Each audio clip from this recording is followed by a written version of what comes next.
Another episode of Cork and the Raw podcast. Before we get straight into it with journalist Amanda Ferguson, I just want to let you guys know, please do, if you can, sign up to the Patreon.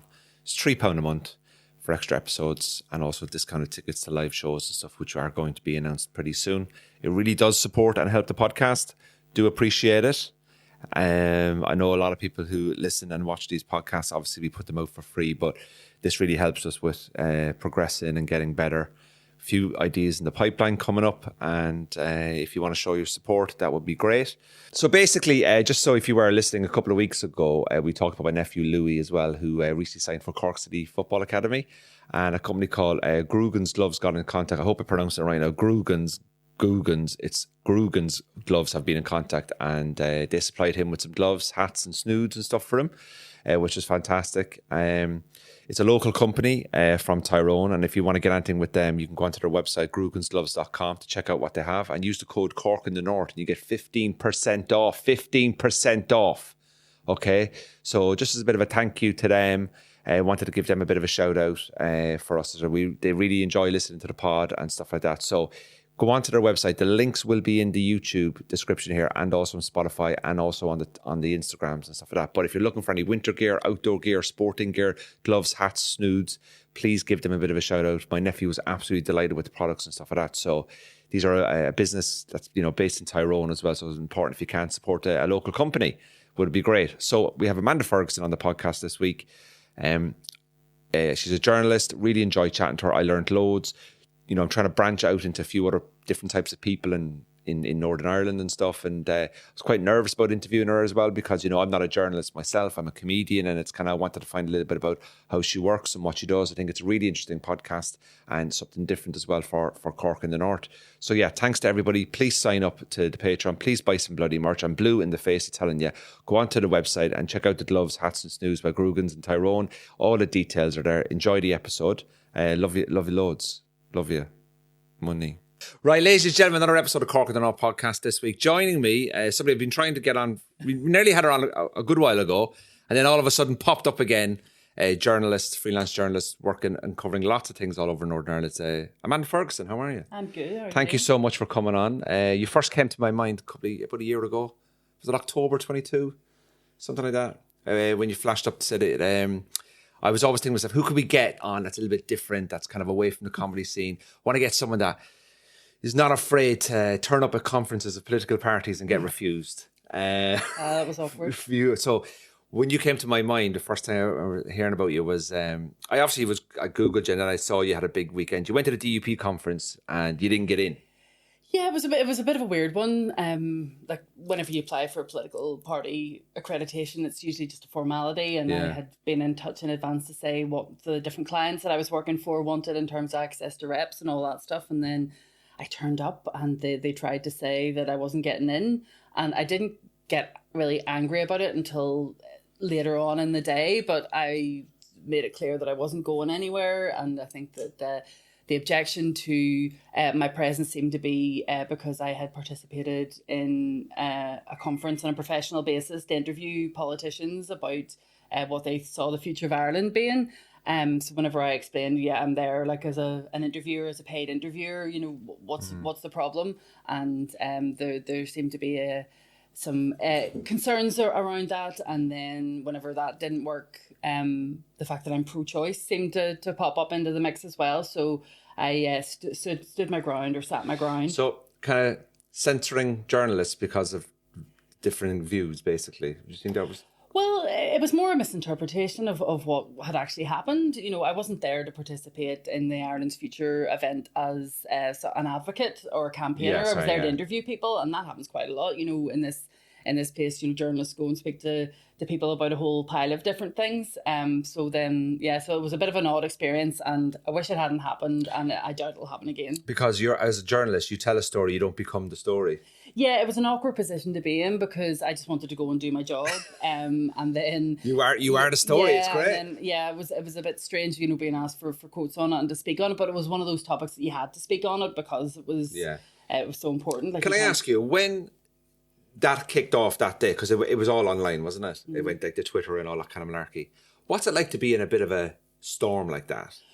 like you're turning up to do your normal job, to go in to do something you've done loads of times, and now all of a sudden you're sitting outside a room and you don't know what's going on. It's gone online, and it's just whoa! It's in the papers and stuff like that. Like, what's it like to actually be in a Twitter storm? Well, a colleague had put it online to say that there was a problem with me getting access to the conference.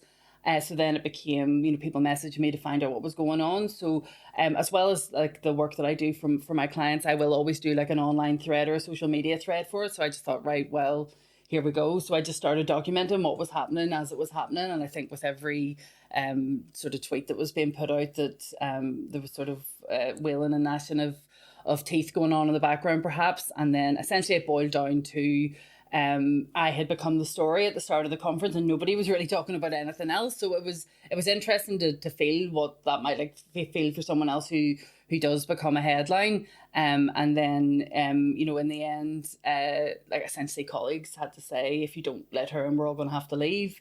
And that was what sort of swung it at the end. So the DP were going to get nobody listening to them, like, or reporting. So yeah, it's not, because it's one of those things, like, like if it's journalistic solidarity, we're all accredited people, we're just professionals trying to do our job or whatever.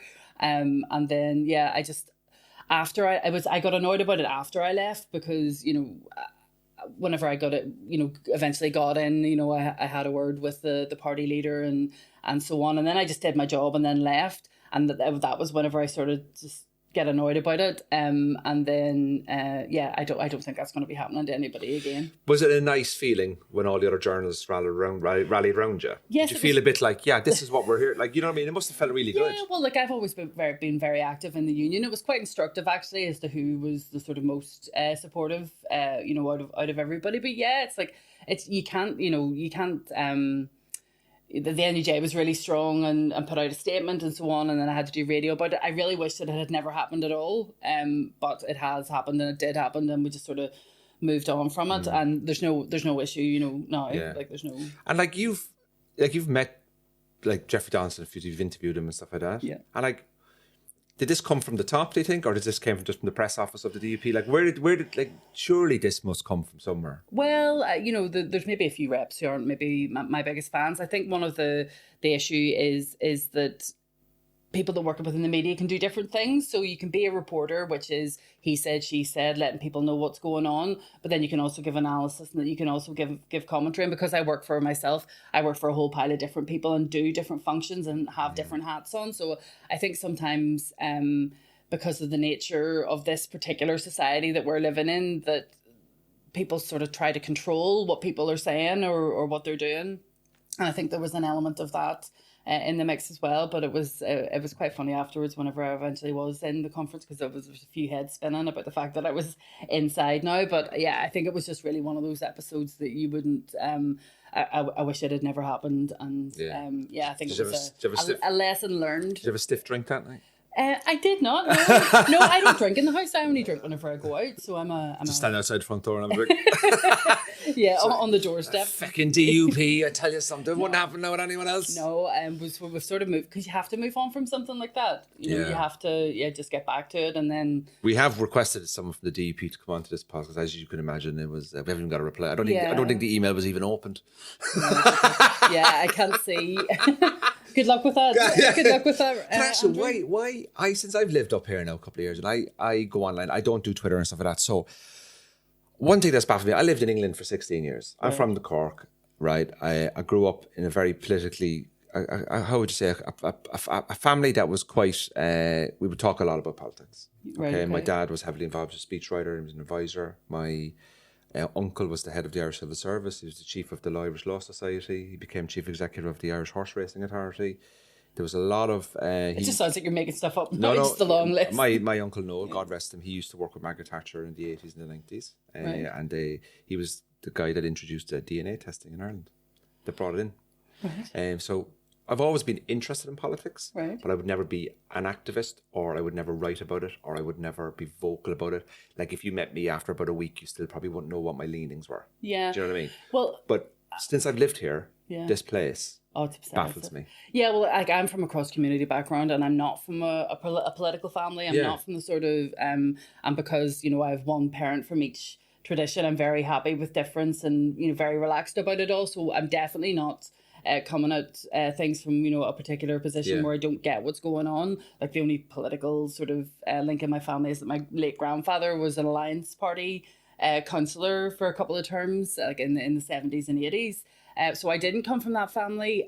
Politics is always something that I've been interested in, and I really enjoy it. And it's my job, because I work sort of locally and nationally and then internationally as well, just to try to explain the complexity of us to the people, because it does get quite complicated, and you can never sort of just give a sort of quick explanation of something. Yeah, it's like it's hundreds of years, like, so it's... With all your contacts and all your experience and all your going to events and working with MLAs and councillors and party leaders and all that, did it ever tempt you to run?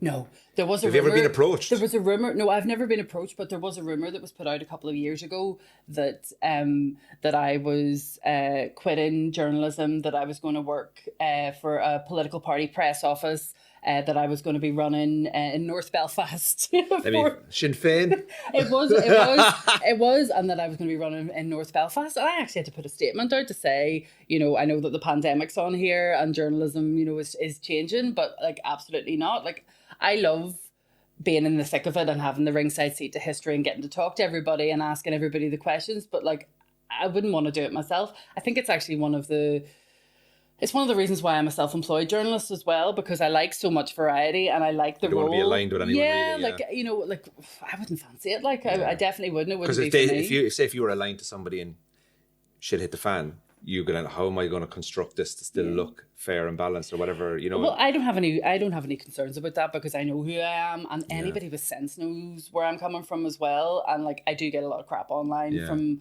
from a sort of particular section of the sort of troll community, but anyone with sense knows that I'm doing a good job, and I get much more positive feedback and nice comments than I do nasty ones. But I am, I'm ruthless with the block button if there's anything happening. Block button's your friend. Yeah, totally. The block button, listen, the block button is your best friend. Yeah, no, there is. And the best thing about Elon Musk trying to get rid of it at the minute. Why? I don't know. I mean, I'm not on Twitter, but I do block on Instagram because, I do get I've never had comments. to block on Instagram. Oh! It's so friendly. Everybody's really happy. Oh! Some of the stuff I get, Amanda. Really? Oh! Even from my own family. Yeah, no, it's just sort of pretty pictures and... No. When you're a comedian and you put up clips that go, you're not funny, you're crap. And I'm like, okay, whatever, like, thanks for it. Why do you follow? What are you following me for? Like, I like it whenever people get upset. People who hate me, that get really upset that I've blocked them. Who does she think she is? And like, I don't even know who she is and why. And then you go and you look and have a nosy at all the sort of either abuse or the stuff that they've liked online. It's always the same type of people as well. Fake. They don't have a picture on their profile and they're all just angry. I've never been trolled by someone successful. Ever been trolled in real life? Anyone ever followed you? I've been followed. You've been followed? I've had the police involved, yeah. Right, okay. Not in Belfast, though, in England. Thankfully not. I've had some cause to ring the police and to contact lawyers about some things, but no, I've and this is the other thing, some of the most vocal online slabbers put their head down. If you see them in real life, they've got absolutely nothing to say whatsoever, which is... Well, I'm delighted you dropped those charges against me. Really do. I'm glad that we can rebuild our relationship, Amanda. Yeah. I want to talk to you a little bit about what disappoints you about politics here. Right. Obviously, we can talk about the current climate in terms of Stormont, and because I'm actually writing a joke at the moment about how the DEP won't go back in because Northern Ireland isn't properly aligned, say, with the rest of the UK in terms of trading and all that kind of. And trading is basically buying and selling goods and all that kind of stuff. My routine is like, it's always been that way, because if you ever tried to pay with a £20 Northern Irish note in a pub in London, that to me is more of an issue than cheese coming over cheaper or whatever way it is, right? And I'm just baffled how a place like Northern Ireland has so much potential is so being held back by, I think, stuff that other countries are so far ahead of. Does it must disappoint you or upset you about it, or... It can be frustrating, particularly whenever you can't get a straight answer from people about what's happening. And I think for me, the biggest problem is that there's really no need for all of this. Yeah. All of the stuff that's happening at the moment, there's no need for it, because regardless of whether this part of the world remains part of the UK or whether there's a new Ireland or whatever it is created, we're all still going to be here, apart from maybe a couple of people who'll decide to leave because they can't cope with it. They go and live in Ayr. Yeah, it's so far away you can't even 2 hours on a boat. Like, yeah. So that can be frustrating, and I think that if people were just a bit more relaxed about difference, I think half of our problems would disappear pretty fast. And it's not working. It seems so ingrained in certain sections of communities, I'd say maybe on both sides, where it's like, where's it coming from? Because I'll give you an example. Like I was listening to Joe Brawley recently, and he was talking, and I'm a big fan of Joe Brawley. Really, really good. Someone who's tried to get on here, actually. We're still waiting, Joe. All right, mate. Anyway, and Dion is great as well, Dion Fanning, right? And I look up to that podcast a little bit, obviously, and I learn a lot. Like, I just don't understand how it can be so unprogressive. Do you know what I mean? Like, I think most people are, though. I think that's the one of the contradictions. I think that most people are just live and let live and happy with difference. I talk about the politics, say, from one particular, each side. It's like the majority of people are fine, but why is the things that hold the power so holding everyone else back? Well, this is like the North or Northern Ireland, whatever way you choose to describe it, and I use both, and I get some hassle online. I get hassle on the radio for saying the North. Well, tough. There's no reason why this shouldn't be a really progressive society, why it shouldn't be a successful economy and all the rest of those things. But the politics definitely holds us back. And this stop-start system of government that we have has to stop. And then because, and I know that the UK government won't agree with my analysis of this, but because there's no votes for the Conservative Party in Northern Ireland, they don't really have to move.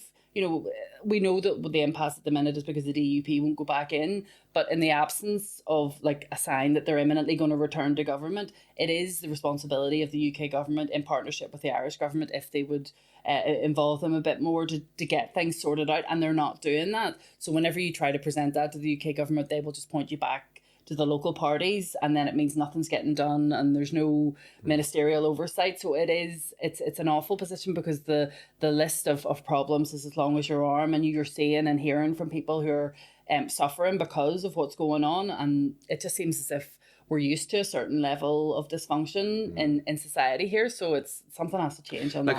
I've lived here 3 years and nothing has been done.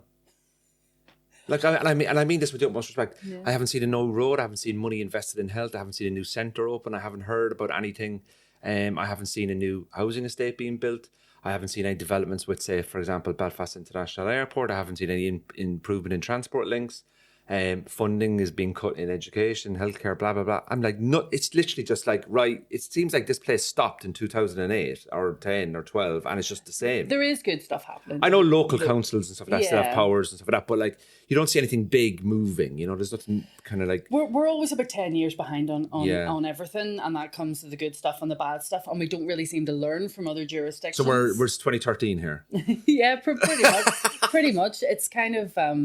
it is frustrating and it is disappointing, but also, no matter what period of life I've been through in this particular jurisdiction or this particular part of the world, there is always crack and there's always fun and there's always good things. But it's just the system that we have at the minute just isn't sustainable. Yeah. So you can see why people want change. Like, I know the Alliance Party had up on their website recently, they're trying to get people to sign a petition to get rid of this rule, where it's a two-party coalition in Stormont, whatever, that if one party chooses not to go into power sharing, they can still run. If you don't want to go in, fine, don't take your seats. We'll continue without you. But that comes back down to the Good Friday Agreement then, doesn't it, in terms of the structure of that?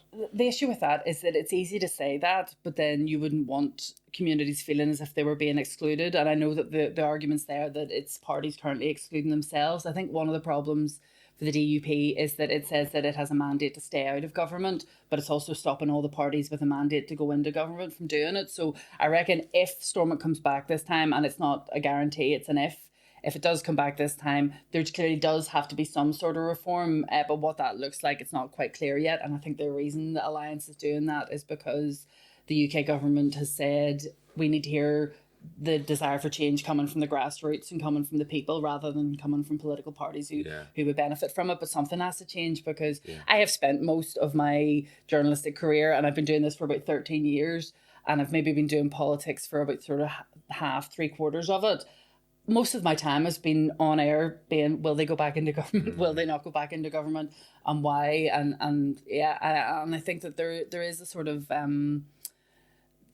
there's an honesty about the immediacy of people being able to interact on topics. So you hear a lot from people exactly what their problem is, and it's being able to be expressed online. And people do feel as if there's more openness in society, and people are talking about things like the constitutional future in a much more open way than they did previously. And I think that there's a bit of sort of panic around not being able to control that anymore from some politicians. Yeah. Do you think if Donaldson went back in, he'd be dead meat? I think half of them want to go back in, and there's a whack of them that have no interest in Stormont anymore. If Donaldson went back in, do you think the hard right of the DUP would go from? Well, he's going to know when. I think. Do you know what I mean? It's a very difficult situation for him. The problem for the DUP at the moment is it has a presentational problem in that the DUP leader will say that the problem is the Windsor Framework and the post-Brexit trade arrangements, and sort of ignore to an extent its role in all of that. Whereas increasingly people say this is because the DUP isn't the biggest party, it's not top dog anymore. They can see that the demographics are changing, they can see the political landscape's changing, and not just in the north. They can see, that Sinn Féin may be poised to enter government in the Republic, and what does that mean for the Good Friday Agreement? All of those things are in the mix. But, the DUP deny that it has a problem with accepting the DFM role, but lots of people just don't believe them, and there's no way to prove it apart from going back into government. Yeah. So, we have a big investment conference coming up. We've got a US trade mission coming up, and we have winter pressures for the health service coming up. So I don't know, the nurses going out on strike sort of pushed the politicians back to government last time there was an impasse. And I just think that cumulative effect of impasse after impasse is just really sickened people. Yeah. And I think that's part of the reason why everybody's looking at what the other options might be. Yeah. Do you know what's one thing I've noticed about living, not just here, but down south as well? We're useless at protesting. Oh, I don't know about that. No, but in terms of going, not up here, sorry, but down south, we never turn up. I'd love to see 1 million people on the streets going, get back into government and have some sort of public, you know what I mean? I know what you're talking about. We don't it would be great to see people coming together and standing outside Stormont and having say 100,000 people go, right, we're not leaving until this is restarted. Yeah, some of the health service people have said to me, why are people not out on the streets more about this? But I think it's because of that sort of acceptance of a certain level of dysfunction. I think that all feeds into it. But people love protest. It's one of my favorite parts of the job. Whether you're going along to women's rights activists or LGBT activists, or anyone who's passionate about something is interesting to talk to. Just some of the problem is sometimes they don't want to speak to you. But I taste good crack, is it, protesting? It is a good bit of a laugh as well. Yeah, it can be quite a charged environment. It's sort of intense and full on. But I love getting out there and speaking to people and finding out what they think and why they think it, and trying to share that with people. Yeah. I was at Pride recently. Right. Loved it. Yeah. I've been to a couple of Prides now. And, people were parading up and down the roads and their floats and all that kind of stuff. And it was, and I've said it before, and I say it many times, I think Pride is one of the most non-aggressive events. It's so much fun. People are great. I was very drunk, very enjoyable. It was really, really good. And there was loads of stands and stuff about what rights and LGBTQ plus communities and all that kind of stuff. And I was amazed to think like here in Northern Ireland, that these, same-sex marriage and women's right to choose and all that London had to send them over here rather than the people. Yeah, do you know what I mean? It's kind of a bit it was driven. People have really moving forward. It was driven by the grassroots as well. Yeah. Really passionate activists, and then had to be delivered by Westminster. But yeah, no, Pride is a great event every year. It's just really colourful.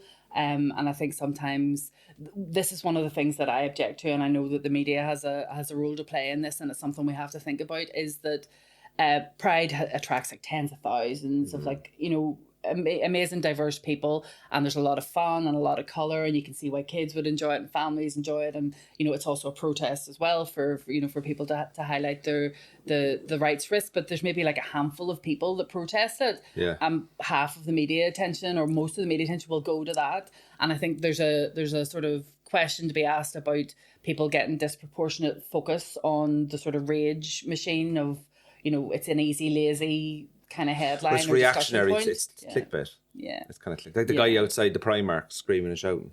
Yeah. Do you know what I mean? I wrote a whole joke about that. I did it on stage the other night. I'll probably, I'll tell you. Maybe I can't do it on this podcast, but I wrote a whole joke about it. How do you feel the North is reacting to a lot of the economic movement from the South up here? I know there's been a bit of investment in the roads, paying for nurses and stuff like that. Yeah. Do you think that down south are kind of saying, right, let's kind of come up here a little bit more economically. Let's show people we're willing to invest. You think there's a sort of a, how would you say, something happening? Yeah, underneath? there is. I think it's quite subtle though, and I think it is part of a genuine interest and understanding that there's a responsibility for the North from the Irish government. I think the shared island unit that the Taoiseach introduced has been important because it explores the sets of relationships across the island, and then you are referencing like investment in infrastructure and investment in nursing. I think the parties of government in the south can't be quite as aggressive about reunification as perhaps Sinn Féin or some of the other parties because of the responsibility they have, more sort of diplomatic, have to be more even-handed, have to be, co-guarantors of the Good Friday Agreement and so on.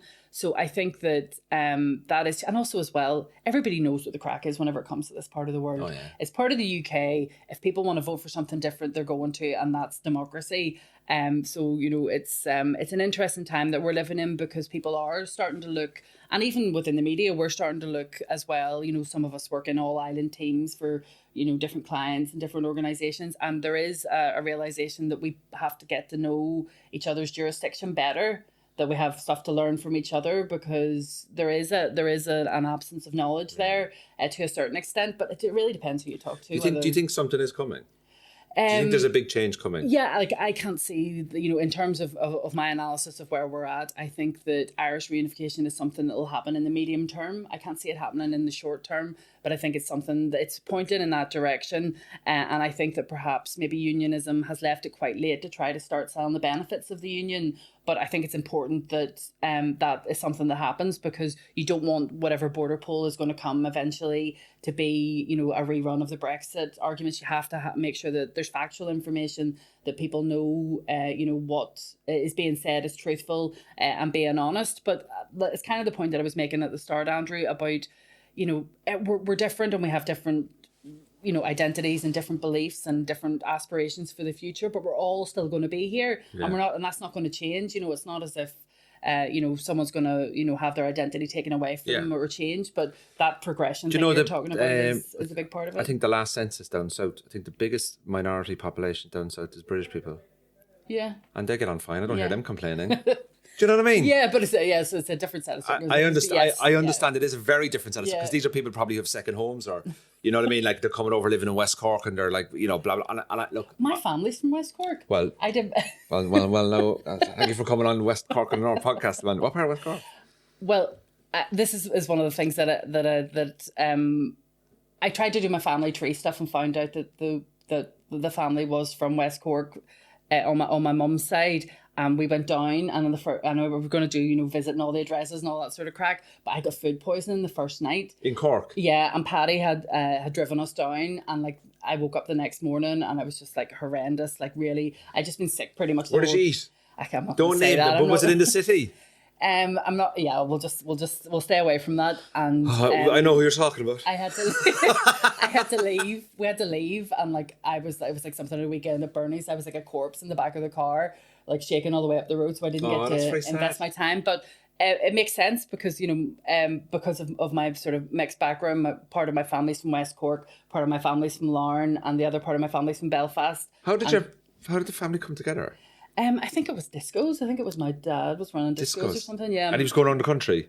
Yeah, it was something like that. I'd actually need to check back in the detail, but they're not married anymore. Oh, right, okay.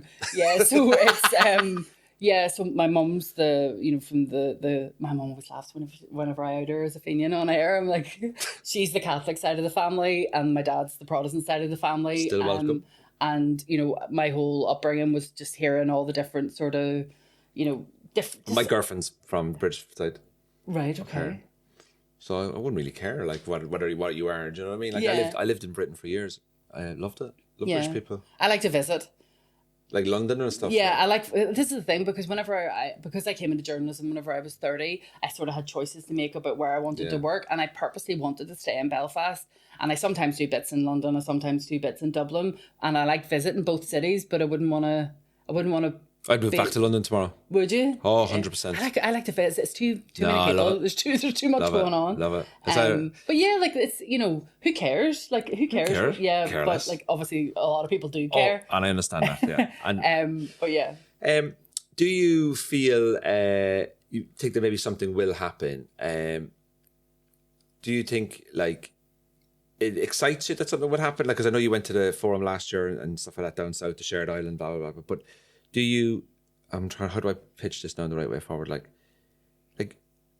do you like the south? Do you feel the south can bring a lot here? Would you feel comfortable in a new Ireland? Like, obviously you have to know what it looks like and stuff like that, economically, healthcare, pensions, blah blah blah. But like, when you go down south, like, do you like it? Do you feel comfortable there? Do you feel safe there? Do you feel part of it? Like, it makes me laugh whenever I cross the border and I get a text message welcoming me to Ireland. I'm just like, okay, right. Yeah. This is crack. And like, part of my job... And you lose the radio straight away, don't you? Part of my job is like, I cover the north for some of my clients, but I cover the whole island for others. So I will be working there and like writing. And like, obviously Sinead O'Connor passed away recently, and I was part of the coverage of that and so on. And it's like some of us are British, some of us are Irish, some of us are some combination of that. And I think that I probably have more in common with maybe city people than I do with country people, because I just don't have that sort of experience. But that could be like I don't know Tyrone very well. I don't know Fermanagh very well. So there's parts of Ireland think people from Tyrone know Tyrone very well themselves, to be honest with you. I don't, like I love Donegal and, I love Derry and I love Dublin, and I definitely want to go back to Cork to find out all that family tree stuff. That's going to be crack, because my family tree from that particular section of the family has interesting experiences in it as well that I want to learn more about. So Cork is the biggest county in Ireland, you know that? Well, see, whenever I found out that my family were partially from Cork, I thought it made sense, because I have quite a high opinion of myself, and that sort of chimes in with... Well, Cork wants independence from the rest of Ireland, you know that? Okay. So we can't maybe that's the solution. We're like Catalonia. Yeah. We want to break away. Right, This used to be a thing in Cork called the People's Republic of Cork. People used to walk around and wear the t-shirts like... Well, I live in the People's Republic of North Belfast, so... So there you go. So it's like, if you lived in like Hollywood, you always think you're better than... wherever like someone else, but we're all like, there's all these little internal little struggles that kind of like people have. Do you ever think to yourself that like, I'm going to get this right, I don't want, we'll cut this bit, like, so don't worry about it. Like, do you ever think to yourself that we could get more help from abroad on this island, or do you think we like, for example, we've got massive access to America for such a small place, right? Yeah. We get big access to America. Yeah. We are very lucky that we can get access to America.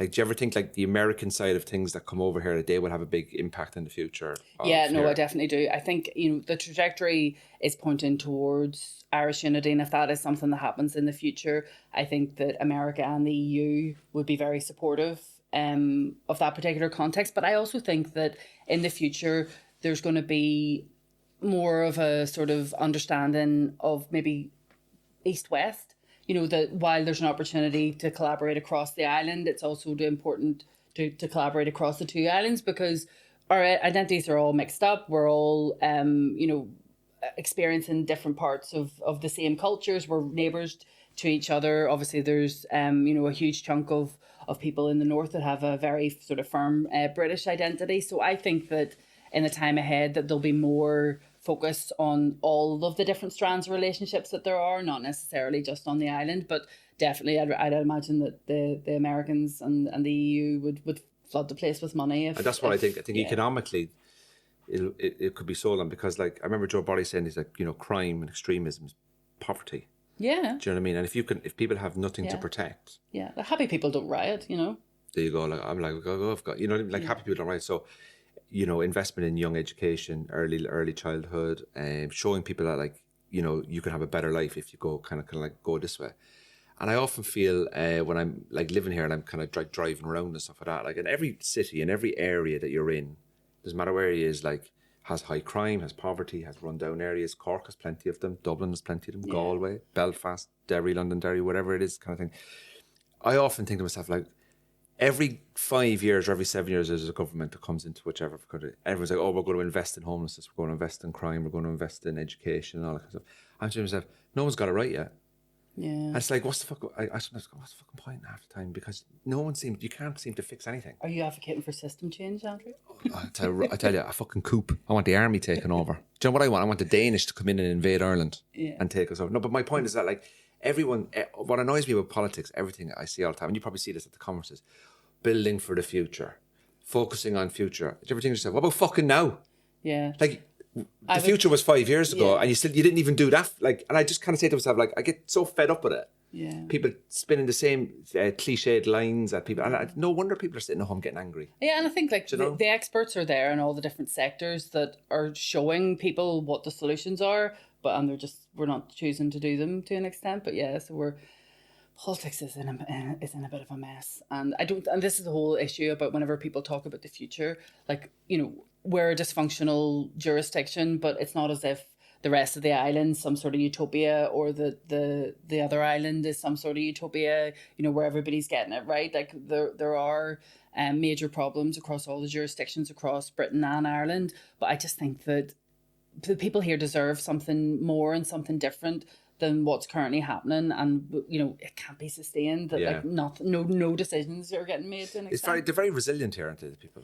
Yeah, you know, people are. It's like, you know, from any generation, and you know, it's all you know, we're all funny, we're all crack, you know, apart from some of us that aren't, but like, and we know who they are. Yeah, and that's a common thing across the island to an extent, and there is such warmth and support for this part of the world. People want to see us doing well, and there's so much talent here in all different sectors that just isn't being given the helping hand. And I always get a bee in my bonnet about the arts not having enough money. You know, I'm sure you'll agree with me on this. It's just not funded properly. It's not appreciated, not even just for its own individual artistic merit, but also for the benefits. Arts are very progressive, though, isn't it? I think sometimes progressive stuff doesn't get supported. And also I've been so impressed by the comedy scene here recently, because I love going to stand-up gigs. So who have you been to see? Oh God, everybody, yeah. Like, I've been to see... Like, you've seen me? Yes, I have. Did you? No. Fucking Jesus, you've not seen everybody then, have you? I've seen everybody, but you know, I have. I think that one of the issues is that you can see that the comedy scene here it's organic, because it's not a reliance on traditional media for audiences.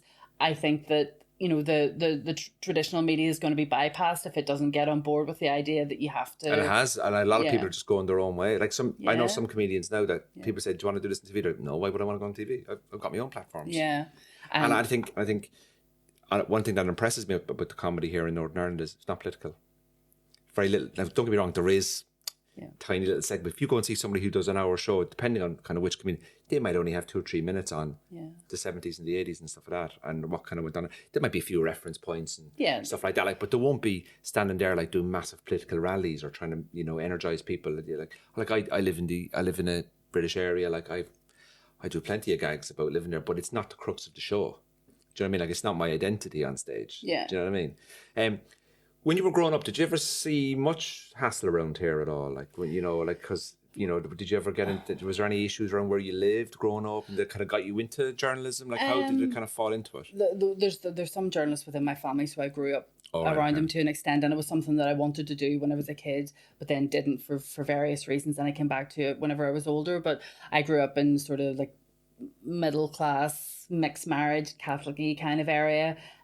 So not necessarily, you know, rioting or anything like that, but there were, you know, some serious incidents and murders that took place from where I was, and I was held at gunpoint as a child by people who were linked to certain organisations, and like I think because I was born at the very tail end of the 70s, I was in 1979, so I'm 44 now, so I think my generation is kind of the last generation that saw enough of the troubles or the conflict or whatever you want to call it, you know, to know how weird it was and how abnormal it was. But also we were the people who voted for peace, and that we've seen the changes that have taken place over the last 25 years. But I think it's kind of, even whenever I'm doing other, you know, radio or TV or whatever, and you're talking about other sort of conflict zones, and people are, you know, talking about normality continues and people still go out and enjoy themselves.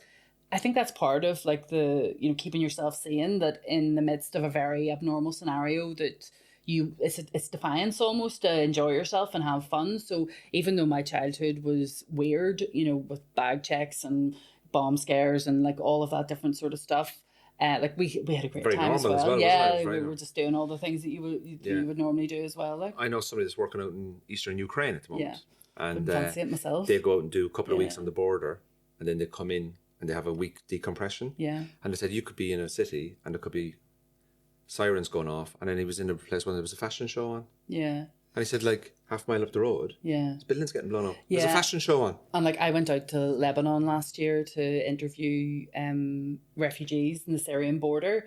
And the girls from Lebanon were really excited whenever they heard that I was from Belfast. Like, there were journalists from Dublin and Belfast. They're like, finally, somebody that gets us. Yeah, no, it totally was. Like, their eyes lit up. And, you know, it was like they understood sectarianism. They were like, we don't have a government either. And I was like, yeah. It's like tough Trumps. So, but yeah, like, you know, obviously people who are very, like, really harrowing circumstances out there and really challenging, and you know, corruption and poverty and like just the whole range of everything that could possibly it's like being in Strabane, isn't it? Could possibly go wrong. But they were really proud of their, you know, their culture and their cuisine, and you know, showcasing the best parts of the city. But the reason I accepted the offer to go out with Troker, actually, it was really funny too, because I used to be a Catholic, but I would describe myself as a recovering Catholic, so I'm lapsed, atheist, agnostic, or whatever.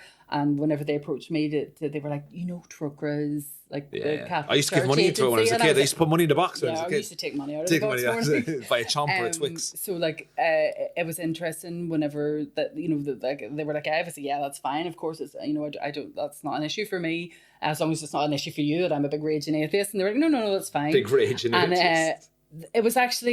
It was knowing that I was going to Beirut that made me want to go, because whenever I was a kid in Belfast growing up in the 80s and adults were complaining about Belfast, they would say this place is as bad as effing Beirut, and I wanted to go and see what Beirut was like, and the people were just incredible. Like the resilience of the people, beautiful people, just in really challenging circumstances. So I finally got to go to Beirut, but I did discover there that I'm not by any means a sort of conflict zone person journalist. No, but there's too much of a roller coaster of feeling safe and then feeling unsafe, up and down, and it wouldn't suit me. But the humanity of particularly speaking to the women and sharing their stories, that's what I'm interested in. I don't really care about the sort of the drama side of it. It's actually speaking to real people, and I like doing that, whether it's in Belfast or Beirut or whether, you know, anywhere else. Like I want to talk to you about, you know, when you were held at gunpoint, how did that come about? Oh, it was whenever we were kids, and people came into the house because it was a reasonably safe, you know, neighborhood or whatever. The door was unopened, and it had been a planned thing. It was a weird one, but it was a winter that there had been really bad snow, and I had gone up onto the road to get the bus into town to meet my boyfriend, because we were going to get each other Christmas presents. And whenever I came back down, because the buses were cancelled and the snow was heavy, I came to the door, and because I'm such a clumsy person, I lost my first set of house keys the first day that I got them, so I was never given replacement, so I had to ring the doorbell to get into the house, and I was only like 12 or 13, and I could see my mum looking scared, and I was wondering what was going on, and she walked up towards me, and she opened the door, and she was like, "It's going to be okay," and I was like, "What are you talking about?" And then I walked up the corridor, and there was a giant man round the corner where our cloakroom was with a balaclava on. And I thought that it was my uncle. So I said, for F's sake, and his name, you scared the life out of me. And it was just like, get in. And then I looked round the corner, and there were two other men with balaclavas and guns. And I was like, okay, so this isn't just, you know, an uncle doing something funny, blah, whatever. And then they stole a safe from our house. I didn't even know there was a safe in the house, but they obviously did. And They told us if we came near the window, they were going to shoot us dead, and they were going to lock us in this really tiny cupboard, and like it just would never have worked. Jeez. But they locked us in a downstairs room, and then that was them away. So yeah, so that was a bit of a mad experience, like, and that's not something, you know, very tough going. Not as bad as experiences that other people have had, but it's something that definitely stays with you. And there's maybe more to it that I probably couldn't discuss on. Of course, yeah. Tell me, what do you foresee happening before we finish up? What do you see over the next sort of couple of years happening when this unique part of the island, in terms of where you see things are pushing? Because it looks like something's gonna have to come up now with this Windsor framework. There seems to be there's going to have to be some sort of movement soon, isn't there? Really, I think that there there was always going to be some sort of unique arrangements for this particular part of the UK because we're on a separate island and because of the Good Friday Agreement. So there isn't ever going to be a hard border on the island of Ireland in any circumstances. So something has to. And I think one of the issues is that the Windsor Framework is a trade arrangement. It's about how trade flows and where trade goes. It's not the constitutional element of it.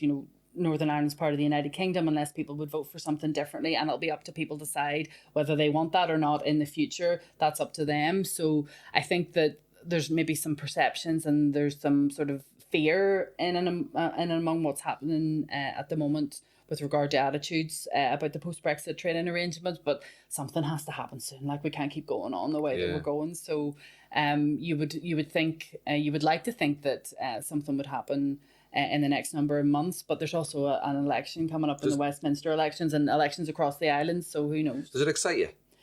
Do you get a buzz from it? I love an election. I do love an election. It's good crack. Like, it's always fun to be at the. But if you were living in like Sweden or Norway, now countries that are just fine, they're never in the news. They're grand. They're always safe enough. Yeah. But here it must be like you're in the Champions League of politics. You're like, this is.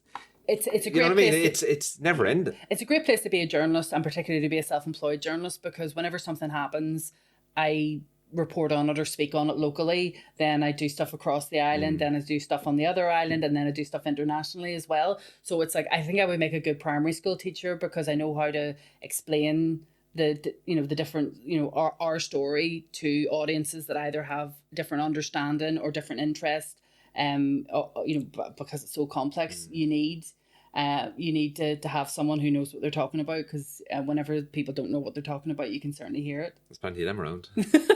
Amanda Ferguson, first time coming on to Cork in our podcast. Can I just say I was a bit nervous about doing this because obviously I'm a comedian. I'm not a journalist. I'm not a political commentator. Well, I was nervous because I'm not a comedian. Exactly. So we're both, and do you know what? I think we both did quite well. Yeah. We both did. I dropped a couple of belters in there. I thought like there was some really good ones, and I think it's always different because I am trying to learn and do different things. Do you know what I mean? And the generosity of your time as well to come on to Cork and All podcast. We do appreciate it. Ladies and gentlemen, that's another episode of Cork and All podcast. Please like, share, subscribe. Sign up to the Patreon as well. £3 extra a month. For 3 extra episodes, you get discounts on the live shows, the live podcasts as well, and also discounts on the merchandise. We appreciate everybody that is already signed up and stuff like that. Some very special guests coming up over the next couple of weeks as well. Please do share and follow us on all the socials as well, Cork in the North and myself. But we'll put a link up to Amanda Ferguson's website and you can catch up and see what kind of work Amanda does in around Belfast and all over the island and stuff like that. So ladies and gentlemen, thanks very much. We'll see you soon. Cheers.